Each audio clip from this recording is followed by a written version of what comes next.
안녕하세요. 저는 올해 50살이 다 되어가는 남자입니다. 저에게 얼마 전 아주 충격적인 일이 일어나서 여러분들께 전해드리고자 이렇게 사연을 써요.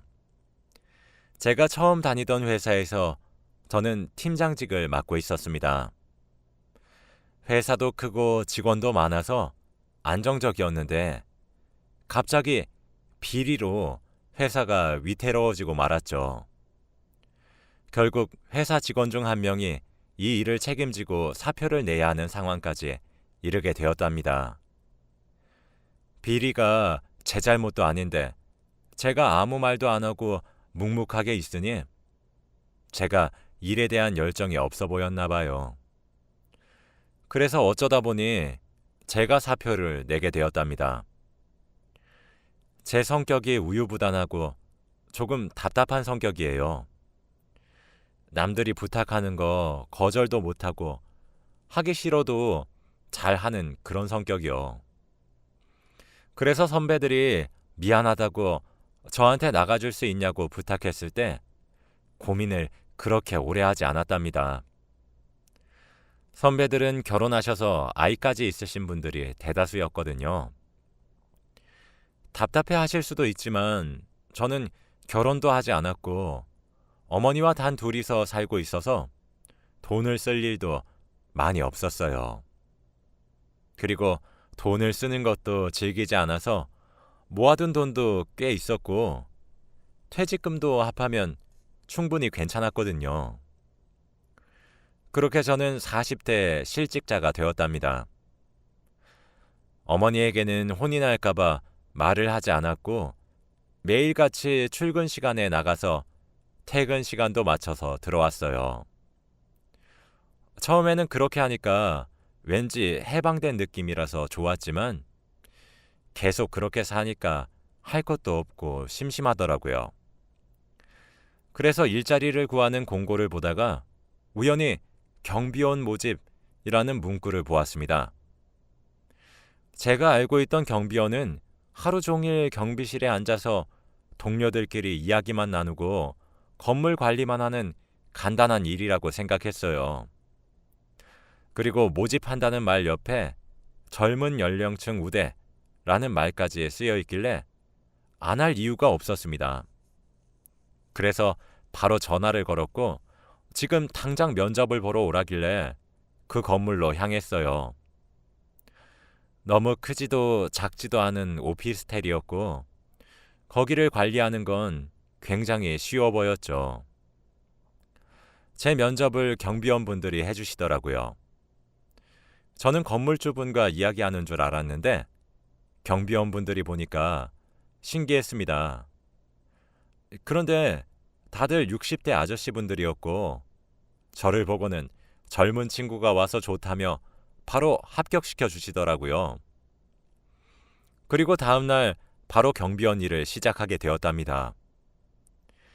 경비원들의 평균 나이는 아니었지만 그래도 잘 적응했고 경비원 아저씨분들과 친해지게 되었어요. 그리고 일도 어렵지 않았고 제가 나이가 거기서 어린 편이니 힘을 쓰는 일을 대부분 했던 것 같습니다. 딱히 돈을 벌기 위해서 했다기보다는 할 일이 없고 심심해서 한 것이기 때문에 만족했죠. 경비원 일을 한 지 딱 일주일 되는 날 사건이 터지고 말았어요.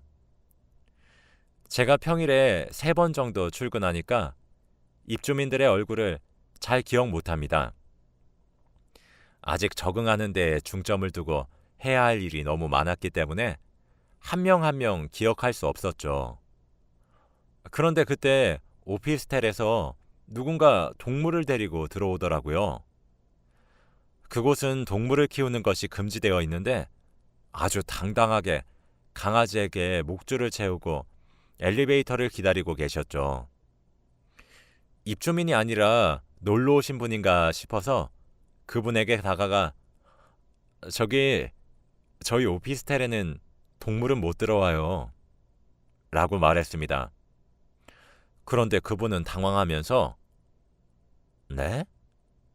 저 누군지 모르세요? 라고 하더라고요.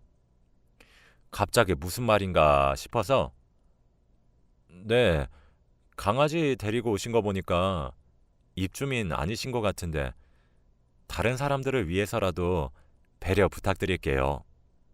라고 했죠. 아, 아저씨 처음 왔구나. 여기 경비원 교육 왜 이따위로 해?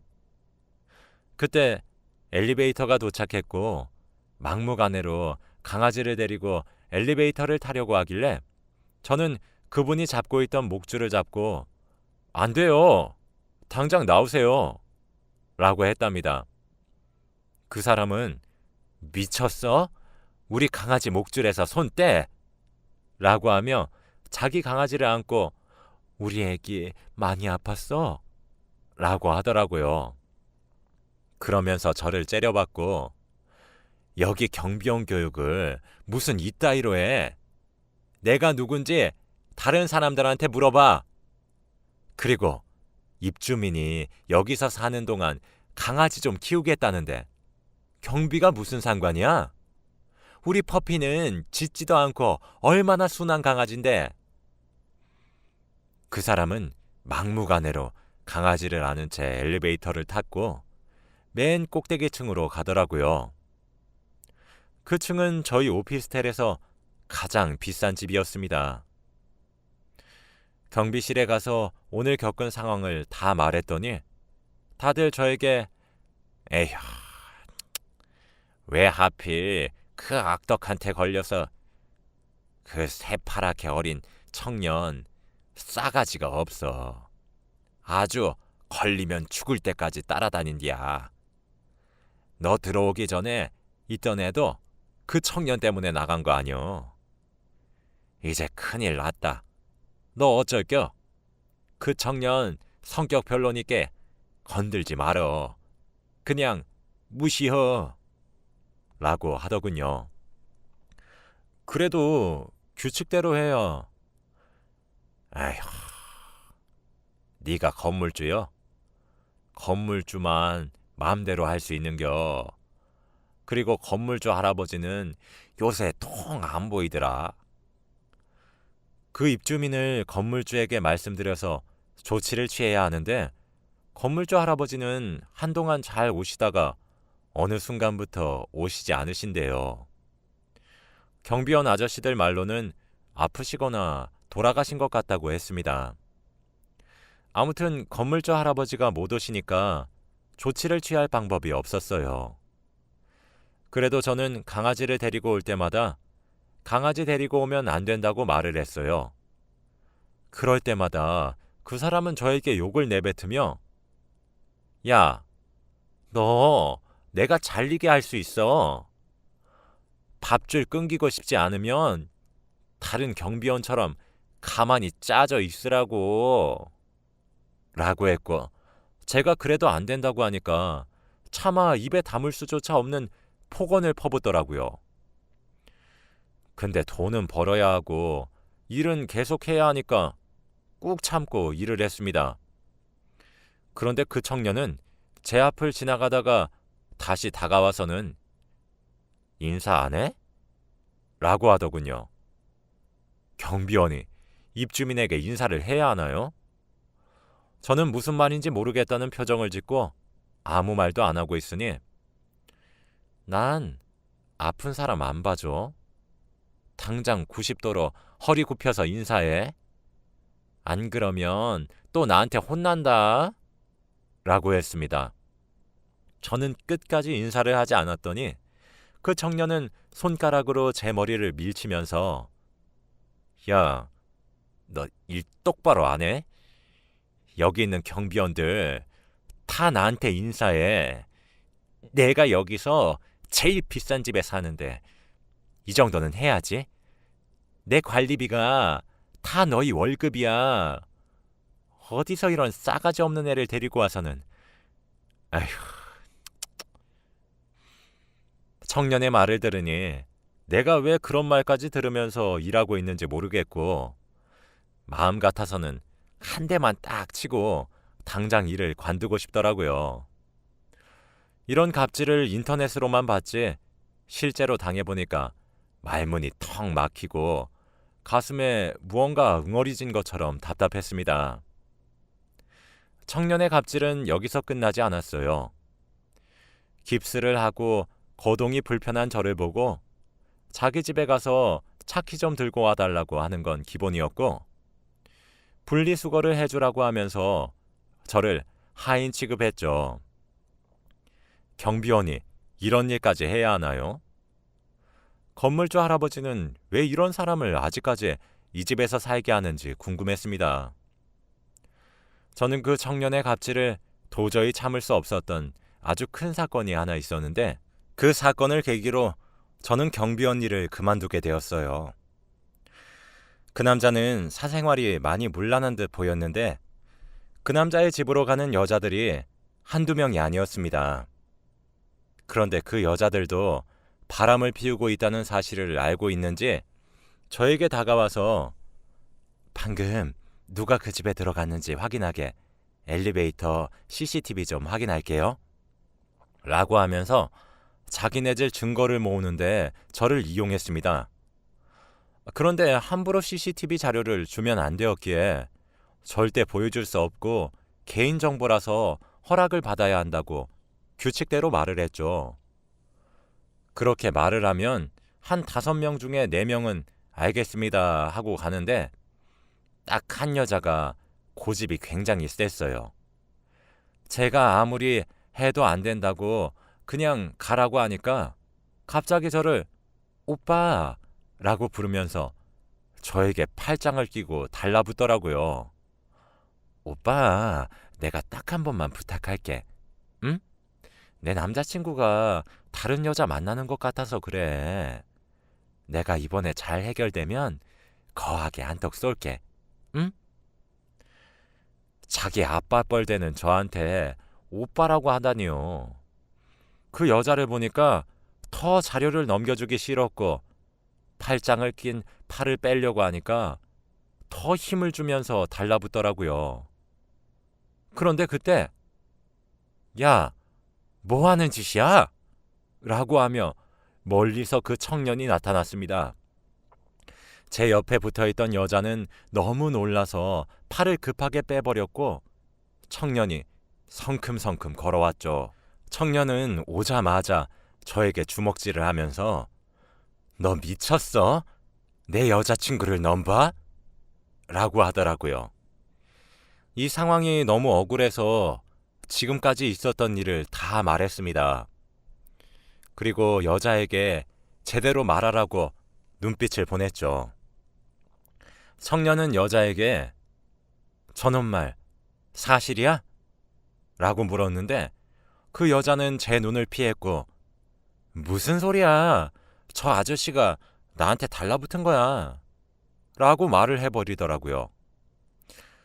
여자의 말이 끝나자마자 청년은 저의 멱살을 잡고 구석진 곳으로 끌고 가서 무자비하게 폭행했습니다. 정말 이러다가 죽겠다 싶을 정도로 맞았어요. 제가 맞을 동안 그 여자는 쳐다보기만 하더군요. 너무 억울하고 화가 나서 더 이상 이 일을 하기 싫었습니다. 그래서 바로 사표를 내고 집으로 돌아갔어요. 집에 가니 저희 어머니가 있었고 피투성이인 저를 보고는 도대체 무슨 일이냐고 울면서 물어보더라고요. 제가 직장을 관둔 것도 모르시는 어머니에게 결국 처음부터 끝까지 모든 이야기를 다 전했습니다. 비리 때문에 사표를 냈고 경비원 일을 했는데 갑질을 심하게 당한 것들 전부 다요. 말하면서 눈물이 끊임없이 흘렀고 어머니도 너무 미안하다며 저를 꼭 안아주셨어요. 저와 어머니가 둘 다 진정이 되고 난 후 갑자기 어머니가 내가 너한테 말을 못한 게 하나 있다 라고 하는 겁니다. 그러면서 사실 내 나이가 이제 80이 넘었고 세상을 떠날 날이 얼마 남지 않아서 지금 말하지 않으면 말할 수 없을 것 같구나. 사실 너희 아버지가 돌아가시기 전에 하나 남겨놓으신 게 있어. 사실은 아버지가 너 일자리 잃었을 때 주라며 건물을 하나 남겨놓으셨다.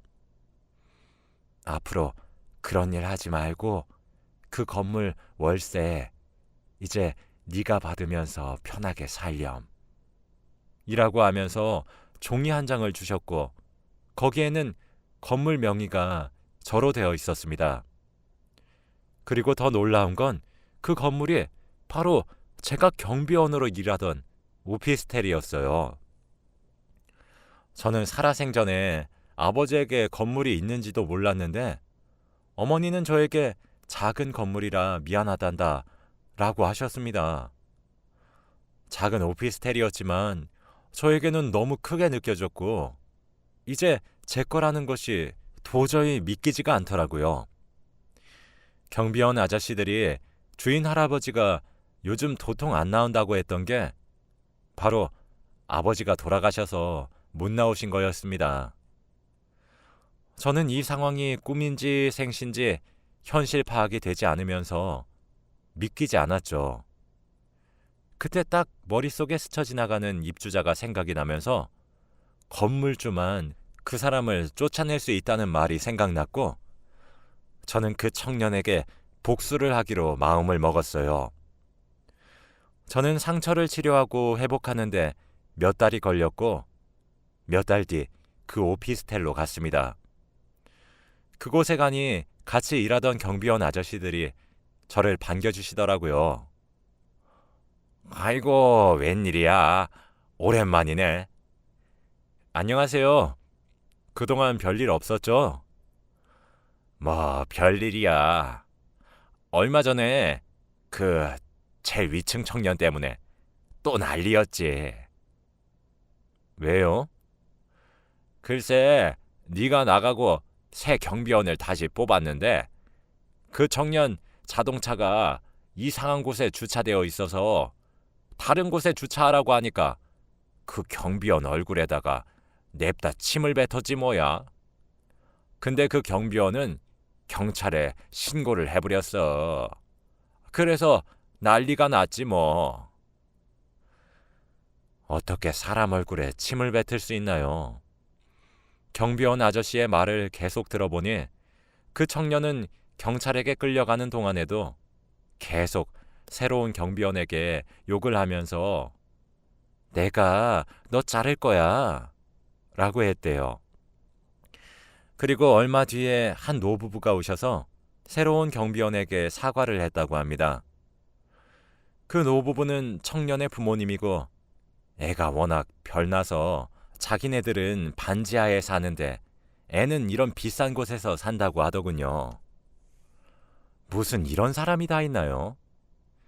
청년의 부모는 돈을 벌면 다 여기 월세랑 용돈으로 다 들어가고 자기네들은 매일 라면에 물만 먹고 산다고 하더군요. 저는 그 말을 듣고 더 화가 치밀어 올랐습니다. 그때 마침 제가 오기 전에 불렀던 이삿짐 센터 아저씨들이 도착했어요. 그분들에게 청년 집에 있는 짐들을 다 빼서 용달차에 실어달라고 했습니다. 그러니 경비원 아저씨들은 뭐 하는 거냐고 놀라시더라고요. 그때 저는 어머니에게 받은 건물주 명의가 저로 되어 있는 종이를 그분들에게 보여주었어요. 경비원 아저씨들은 헉하고 놀라셨고 설마 그 건물주 할아버지 아들이 저냐고 물어보시는 겁니다. 저는 맞다고 했고 짐들을 다 내놓기 시작했죠. 몇 시간 동안 뺀 끝에 용달차에 청년의 짐이 가득하게 실어져 있었고 그 청년이 돌아오기만을 기다렸습니다. 얼마 지나지 않아 청년은 밖에 용달차에 실어져 있던 자기 짐을 봤는지 화를 불같이 내면서 찾아오더라고요. 너 뭔데 내 짐을 저렇게 다 빼? 너 내가 신고할 거야. 건물주는 뭐 하는데 입주자가 이런 일을 당하고 있는데도 안 나타나? 건물주 누구야? 라고 했죠.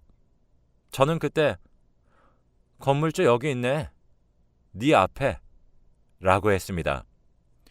청년은 웃으면서 내가 지금 장난할 것처럼 보이니?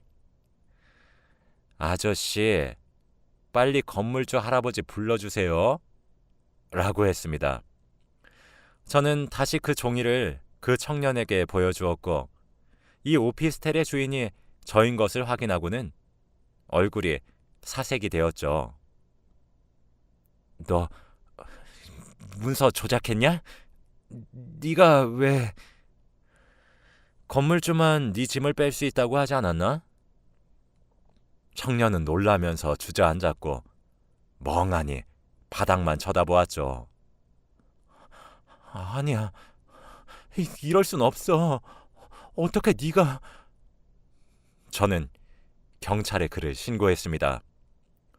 저를 폭행하고 갑질한 죄로 신고했고 얼마 지나지 않아서 감옥으로 가게 되었어요. 솔직히 청년의 부모님들이 찾아와서 한 번만 봐달라고 비셨지만 청년을 위해서라도 감옥 가서 제대로 벌 받아야 한다고 말씀드렸습니다. 마음의 상처는 아물지 않았지만 그래도 지금은 통쾌해요. 평생 밑바닥 인생을 살아야 하나 싶었는데 아버지가 남기고 간 재산 덕분에 한순간에 복수를 할 수 있었습니다. 그 사람은 저에게 합의를 하자고 했지만 저는 돈을 받고 싶지 않았고 그가 제대로 된 처벌을 받는 걸 원했기에 절대 합의해주지 않았어요. 그 뒤로 건물에 자주 가서 경비원 아저씨들과 수다도 떨고 입주민들 관리도 열심히 하면서 살고 있습니다. 그리고 어머니가 이제 연세가 있으시다 보니 거동도 불편하시고 혼자서 뭘 못하세요. 시간적으로 여유가 많은 제가 수발을 들고 있습니다. 나이가 50이 다 되어서 이제 인생이 피고 있는 것 같네요. 여러분들도 혹시 주위 사람에게 못되게 행동하고 있다면 당장 그만두세요. 사람 일은 정말 모르는 게 맞는 것 같습니다. 제 이야기는 여기까지이고 들어주셔서 감사합니다.